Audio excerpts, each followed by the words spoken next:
하나님 말씀 보겠습니다. 하나님 말씀 요한복음 15장에서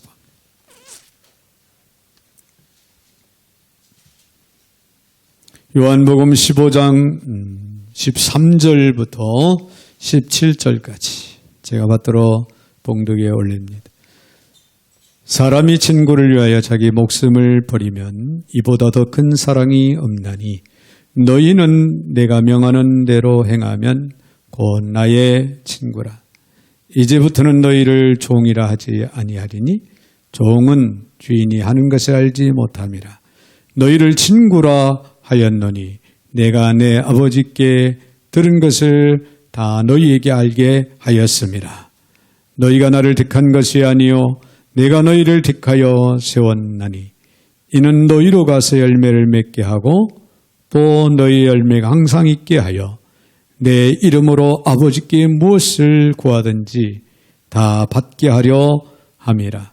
내가 이것을 너희에게 명함은 너희로 서로 사랑하게 하려 함이라.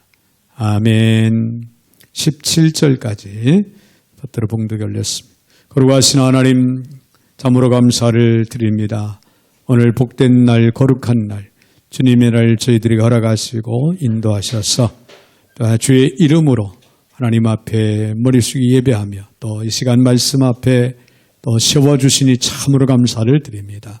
오늘도 들을 길을 허락하시고 마음의 문을 열게 하여 주셔서 하나님의 주시는 말씀을 아멘으로 화답하게 하시고 이 시간 하나님의 축복 가운데 바르게 아름답게 세워지는 귀한 심령들 모두가 되게 하여 주옵소서. 오늘도 부족한 종의 입술을 주관하시고 사용하시되 우리 하나님 홀로 영광을 받아 주시옵소서. 예수님의 이름으로 기도 올리옵나이다. 아멘. 아멘. 할렐루야. 우리 한번 옆에 분들하고 우리 인사 나눌 때 예수님은 우리의 친구가 되십니다. 네. 예수님은 우리의 친구가 되십니다. 네, 예수님께서는 우리의 구주가 되시고 내 생명의 주가 되시죠. 그러면서 아울러 우리의 친구가 되어주셔서 우리와 늘 함께 하시고 계시다고 하는 사실을 여러분이 믿으시기를 바랍니다. 네, 프랑스의 화성 밀레와 사상가 루소에 대한 이런 이야기가 있습니다. 만종이나 이삭줍기 등 불후의 명작을 남긴 유명한 밀레도요. 접목을 하는 사나이를 그리고 있을 무렵에는 아직 무명 화가였다고 합니다. 아틀리에의 난로에 뗄 장작도 없고 그의 처자는 굶주림과 함께 추위에 떨어야 했던 그런 시기에 있었다고 합니다. 그럴 무렵에 이미 세상에 알려져 책도 날개가 돋친 듯이 잘 팔리고 있던 루소가 밀레의 집을 찾게 됩니다. 그래서 밀레의 집에 걸려있는 몇 장의 그림, 이 작품들을 돌아보면서 그 중에 접목을 하는 사나이, 이 접목을 하는 농부라고도 하는데 이에 주목을 하고 이건 세계적인 벽화야. 사실은 내가 아는 사람이 자네 그림을 한 장 갖고 싶어 하는데 그림 선택은 나에게 맡기기로 했네. 이 그림이 마음에 들어 이 그림을 팔지 않겠나? 그렇게 밀레에게 물었습니다. 그래서 밀레가 좋네, 갖고 가게.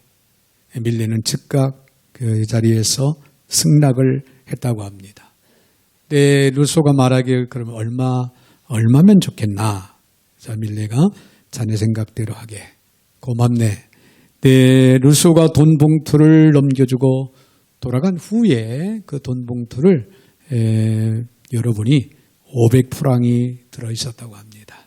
당시에는 그 500프랑이 아주 큰 돈이었다고 합니다. 그래서 밀레 일가는 이 돈으로 오래간만에 추운 겨울을 따뜻하게 배불리 먹고 지냈다고 하는 그런 이야기입니다. 자, 그런데 몇 해가 지나서 밀레가 오랜만에 루소의 집을 찾아갔는데 객실벽에 그 접목하는 사나이가 걸려있는 것이 아닌가. 그때 밀레는 처음으로 루소의 깊은 우정을 알았다고 합니다. 루소는 친구의 가난을 보고만 있을 수 없었으며 그렇다고 우리 친구의 마음에 부담을 주고 싶지 않았던 것입니다. 그래서 가공의 인물을 내세워서 밀레의 그림을 사주었다고 하는 그런 이야기입니다. 여러분, 한자로요, 친구는 직이라고 한다고 합니다. 직이. 그래서 알지자에 직이기자. 이 직이는 무슨 뜻이냐면 나를 알아주는 사람, 나와 더불어 마음을 같이 할 수 있는 사람, 내 마음을 이해해 줄 수 있는 사람이다. 그런 뜻이 담겨져 있다고 합니다. 자, 여러분, 이런 친구를 갖는다고 해서 그 자체가 행복입니다. 행복이에요. 네, 이런 친구를 어려서부터 갖게 될수록 또 이런 친구가 주변에 많으면 많을수록 그 사람의 행복 지수는 분명히 높아질 것입니다. 자, 오늘 본문의 말씀을 보면요. 예수님께서 3년 동안 제자들과 함께 슬픔과 기쁨을 같이 하시고 여러 교훈을 같이 나누면서 지내왔습니다.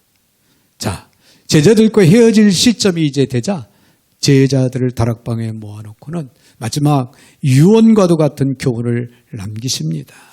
특별히 오늘 15절에 있는 말씀을 보면은 이제부터는 너희를 종이라 하지 아니하리니 종은 주인이 하는 것을 알지 못하며 너희를 친구라 하였노니 내가 내 아버지께 들은 것을 다 너희에게 알게 하였음이니라. 자, 이 말씀은요, 예수님께서 제자들에게 너희들은 이제부터 나에게 종과 같은 존재가 아니다. 너희들은 나의 친구다. 나의 친구다. 그렇게 말씀하신 거예요. 여러분, 그동안 모시던 스승이 갑자기 이제부터 너희들은 나의 친구다라고 말했을 때 제자들이 얼마나 놀랐겠습니까?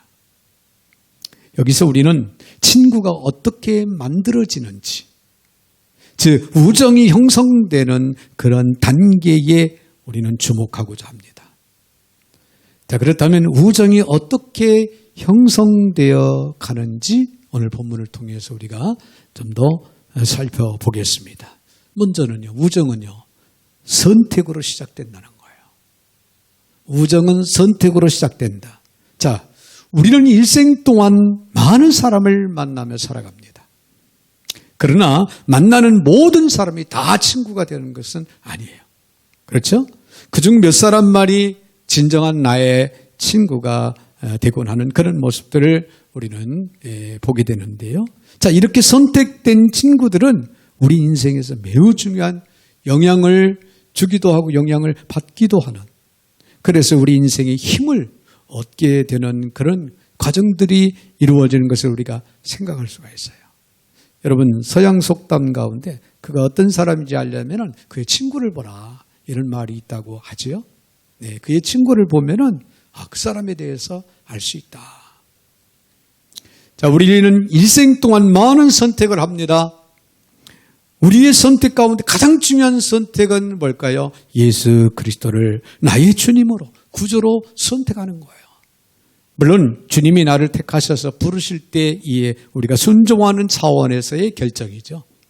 네, 그것은 영원한 운명을 좌우하는 선택이라고 하는 사실이에요. 그렇기 때문에 매우 중요한 선택입니다. 그 다음으로 중요한 선택은 배우자의 선택입니다.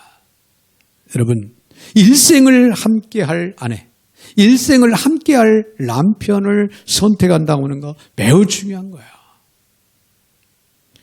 여러분, 친구의 선택은 배우자의 선택 다음으로 우리는 중요하다. 그렇게 생각을 할 수가 있습니다. 자, 그러면은 우리는 어떻게 친구를 선택해야 할까요? 오늘 본문의 16절을 봅니다. 네, 너희가 나를 택한 것이 아니요 내가 너희를 택하여 세웠나니, 이는 너희로 가서 열매를 맺게 하고 또 너희의 열매가 항상 있게 하여 내 이름으로 아버지께 무엇을 구하든지 다 받게 하려 함이라. 할렐루야. 이 예수님은 너희가 나를 택해서가 아니라 내가 너희를 택해서 친구가 되었다라고 그렇게 말씀을 하고 계신 겁니다. 이것은 물론 구원은 인간 편에서 시도된 것이 아니며 하나님의 절대적인 주권적인 의지와 간섭에 근거했음을 강조하기 위한 그런 말씀입니다.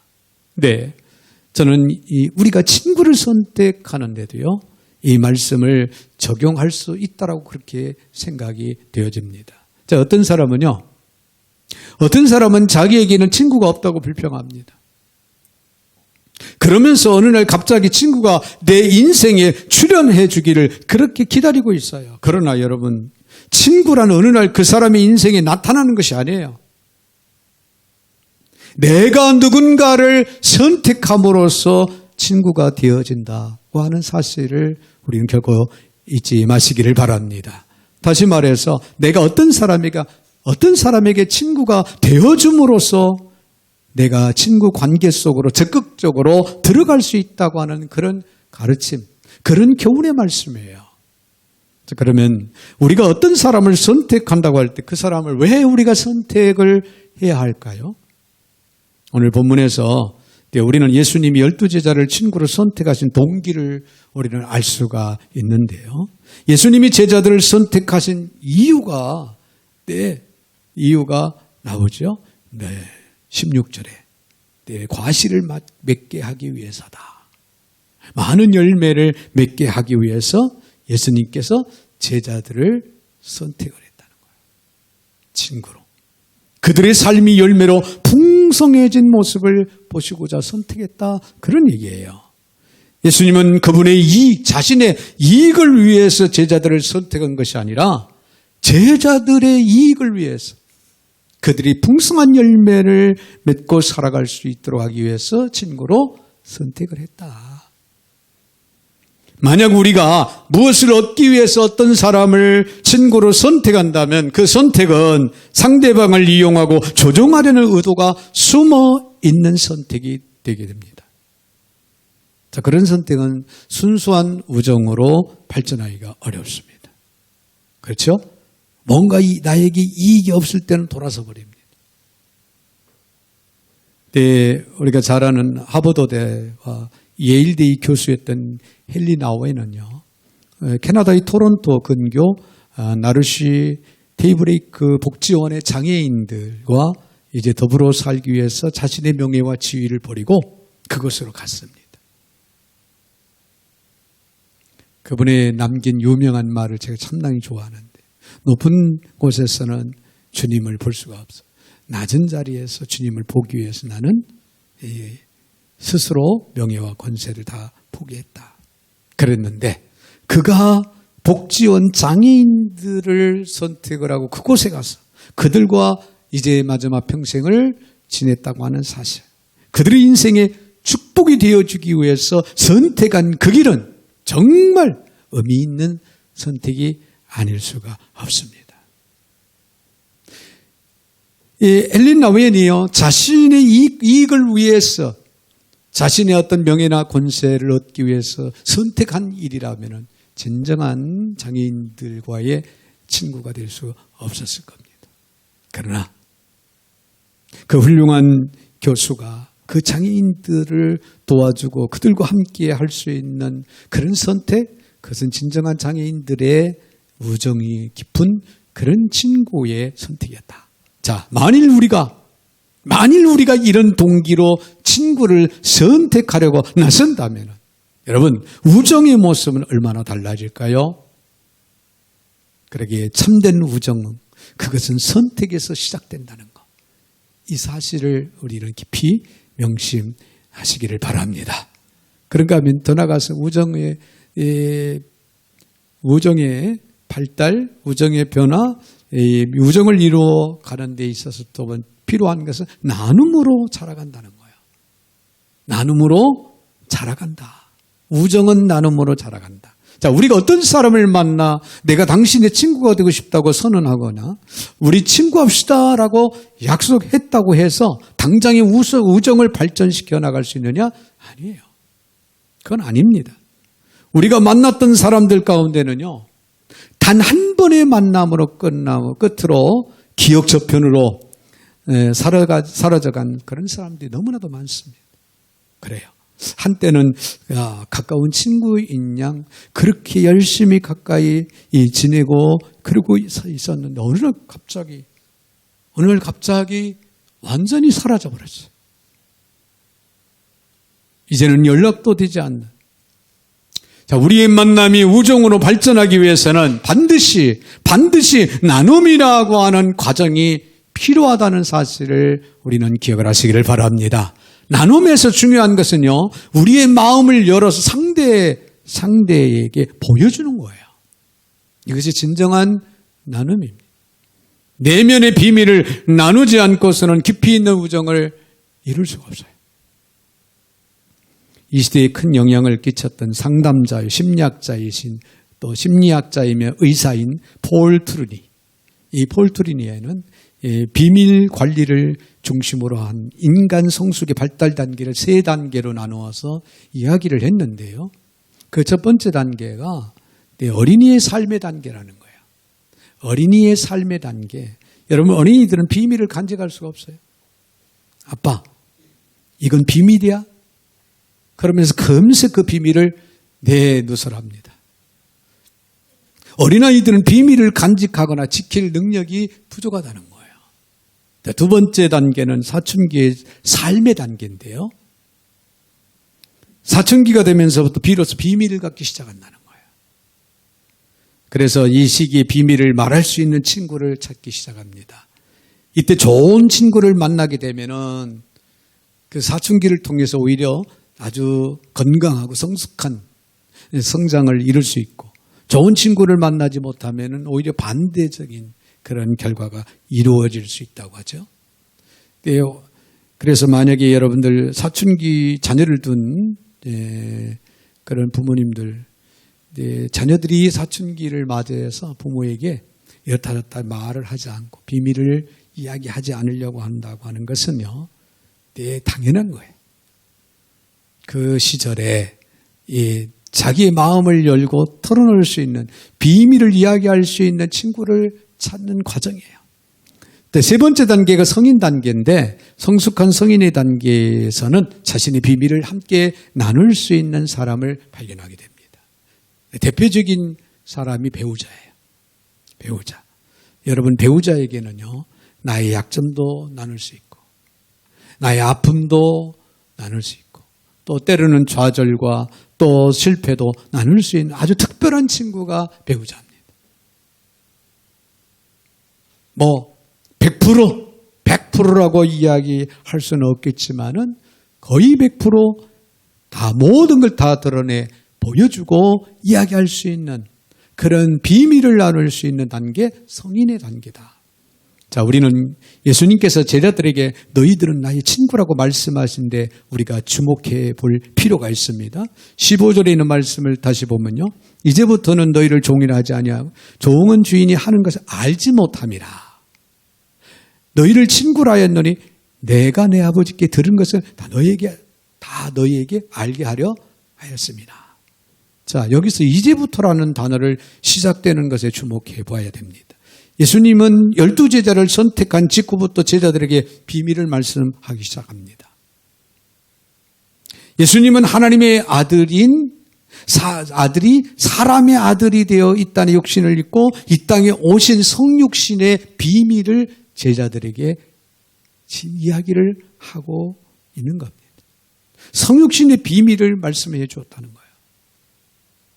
그 엄청난 비밀을 지금 제자들에게 나의 친구라고 말씀하면서 비로소 그 비밀을 털어놓기 시작했다. 그러나 가장 중요한 비밀이 있죠. 십자가의 비밀. 생애의 거의 마지막 단계에 와서야 비로소 말씀을 해주고 계십니다. 뭐라고 말씀하냐면 조금 있으면 죽으러 가는데 이것은 단순한 죽음이 아니다. 너희들이 있을 처소를 예비하러 가는 죽음이다. 라고 하는 그런 비밀의 말씀을 제자들에게 십자가의 비밀을 말씀하시기 시작합니다. 여러분, 진정한 친구는 삶을 나누는 친구예요. 삶을 나누는 친구, 비밀을 나눌 수 있는 친구가 진정한 친구입니다. 그런데 지금 예수님은 자신의 비밀을 제자들에게 서슴없이 지금 말씀을 하고 계신 거예요. 여러분, 비밀을 말하기 위한 중요한 전제가 있는데 그것은 바로 신뢰라는 거예요. 신뢰. 상대방을 신뢰하지 못할 때 우리는 비밀을 털어놓을 수가 없어요. 그러나 상대방을 신뢰할 수 있다면 비밀을 이야기할 수 있겠죠? 그렇죠? 지금 예수님은 제자들을 신뢰하는 거예요. 그래서 이제 십자가의 비밀을 서슴없이 털어놓기 시작한 거예요. 할렐루야. 상대를 신뢰할 때 비밀을 말할 수 있고 비밀을 말할 때 진짜 친구가 되는 겁니다. 나만의 약점, 인생의 실패, 숨기고 있는 갈등 등 속 깊이 묻어두었던 자기 내면을 열어보이기 시작할 때 우리는 진정한 친구를 만난 거예요. 우리는 나눔이 건강한 우정으로 발전하려면 먼저 우리의 마음을 열어야 됩니다. 그리고 우리의 비밀을 나누고 내면을 열어 보일 때 비상적인 우정이 아니라 깊은 우정으로 자라가게 되는 거예요. 그래서 성경에서 그걸 우리에게 가르쳐주고 있는 겁니다. 서양 격언에 평생 믿고 신뢰하고 의지할 친구가 2명만 있어도 그 사람은 행복한 사람이다. 네, 그런 서양 격언이 그래서 있다고 합니다. 자, 한 가지 더 우리가 기억할 것은 우정은요, 나눔으로 자라가는데 우정은 희생으로 완성된다. 할렐루야. 희생으로 완성된다. 저는 희생이라는 이야말로 우정을 완성시키는 마지막 단계라고 그렇게 생각이 됩니다. 자, 우리의 우정이 마침내 아가페적인 사랑의 단계까지 나아가야 된다라고 하는 것을 성경은 가르쳐 주는데요. 오늘 13절을 봅니다. 사람이 친구를 위하여 자기 목숨을 버리면 이보다 더 큰 사랑이 없다. 그리고 17절을 또 봅니다. 내가 이것을 너희에게 명함은 너희를 서로 사랑하게 하려 함이라. 할렐루야. 자, 13절에 친구를 위해서 목숨을 버리면 이 친구를 원어적으로 보면요, 사랑으로 맺어진 관계라고 하는 그런 의미를 담고 있습니다. 사랑으로 맺어진 관계. 즉, 친구를 위해 목숨을 버릴 수 있는 최고의 사랑. 최고의 사랑. 아가페적인 사랑이겠죠. 그 사랑으로 맺어진 친구를 말하는 거예요. 자, 예수님은 사람이 친구를 위해 목숨을 버리면 이보다 더 큰 사랑이 없다고 말씀하시고 계시는데요. 그런데 예수님이 이 말씀을 하신 시점이 언제였느냐? 이 말씀을 하신 시점을 보면요, 예수님은 십자가를 바로 앞에 두고 이 말씀을 하셨다는 거예요. 십자가를 지실 일을 눈앞에 두고 이 말씀을 하셨다. 저 십자가를 질 각오를 하고 친구를 위해 죽을 것을 각오하고 이 말씀을 하신 것이다. 그런 얘기예요. 여러분, 아무리 돈독한 그런 사이라도, 친구 사이라도요, 그 우정의 시험을 받는 시기가 반드시 있어요. 어느 때냐? 인생에서 고난에 직면했을 때예요. 본의 아니게 뜻하지 않게 위기 상황이 나에게 찾아왔을 때 주위 친구들의 모습을 지켜보면요, 내가 고난에 처했을 때 내 곁에 떠나가는 사람은 나의 진정한 친구가 될 수가 없는 거예요. 그러나 고난의 순간, 고독의 순간, 방황하는 그 순간에도 내 곁에 끝까지 떠나지 않고 머물러 있는 사람이 있다면 그 사람이야말로 진정한 나의 친구다. 할렐루야. 할렐루야. 이런 친구가 있다면 인생길에 얼마나 큰 힘이 되고 또 얼마나 큰 기쁨이고 행복이 되겠습니까? 영국 속담 가운데 순경은 친구를 만들지만 역경은 우정을 시험한다. 네, 그런 말이 있습니다. 로마의 철학자 키케로는요, 우리는 고난을 만나야 진정한 친구를 알아볼 수가 있다. 그런 말을 했다고 합니다. 그래요. 우리 생활 주변에 내가 어려움을 당했을 때 진정 아직도 내 곁을 떠나지 않고 나의 힘이 돼주는 그런 친구, 그런 친구가 진정한 내 친구고 우정이 깊은 친구다. 사랑하는 여러분, 여러분은 고난당할 때 여러분 곁에 머무르 줄 수 있는 진정한 친구가 있습니까? 한번 여러분 돌아보시길 바랍니다. 제 1차 세계대전 중에 있었던 실화인데요.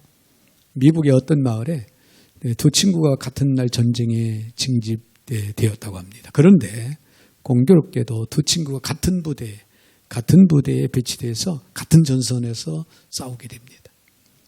하루는 수색정찰을 나갔던 한 친구가 적진에서 그냥 고립되어서 부상을 입고 피를 흘리며 쓰러져 있었습니다. 아군 참호에서 이 광경을 바라보던 친구는 그냥 보고만 있을 수가 없었어요. 그래서 친구를 구하려고 뛰쳐나가려고 하는데 부대원들이 그를 가로막습니다. 분대장이 말을 했습니다. 가면 안 된다. 이미 때는 늦었다. 너까지 죽는다. 가지 마라. 그러나 잠시 후 그는 분대장의 눈을 피해 다시 참호를 빠져나와 그 친구가 쓰러져 있는 곳으로 달려갑니다. 그리고 쓰러진 그 친구를 들쳐업고 참호로 돌아옵니다. 그러나 친구는 이미 숨을 거둔 상태였습니다. 이때 분대장이 그에게 그것 보라. 내가 늦었다고 말하지 않았냐. 자네까지 죽을 뻔했잖아. 그러면서 화를 냈습니다. 그는 분대장을 향해 이렇게 말을 했다고 합니다. 분대장님, 그렇지만 제가 이 친구에게 달려갔을 때 그 친구는 목숨이 붙어 있었습니다. 그때 제 친구가 저에게 뭐라고 그랬는지 아십니까? 뭐라고 그랬나? 내 친구는 헐떡이면서 이렇게 말했습니다. 친구야, 나는 네가 나한테 올 줄 알았다. 사랑하는 여러분, 죄짓 맡은 우리 구주 어찌 좋은 친구인지라는 찬송가 가사처럼 그분은 내가 그분을 선택하기 전에 나를 선택하고 다가오셨습니다. 할렐루야. 그리고 내가 그분을 붙드는 순간 하늘나라의 비밀을 내게 쏟아내셨습니다. 너와 함께 하겠다고 말씀하신 겁니다. 기꺼이 십자가를 짊어지시고 나를 대신해 죽으시고 부활하신 그분, 너를 사랑한다고 고백하며 다가오신 그분을 여러분은 진정 친구로 만나셨는지. 그분은 위대한 나의 친구, 나의 주님이십니다. 진정 그분을 나의 친구로 모시고 사는 축복이 오늘 우리 모두에게 있어지기를 주님의 이름으로 축원을 드립니다. 거룩하신 하나님, 참으로 감사를 드립니다.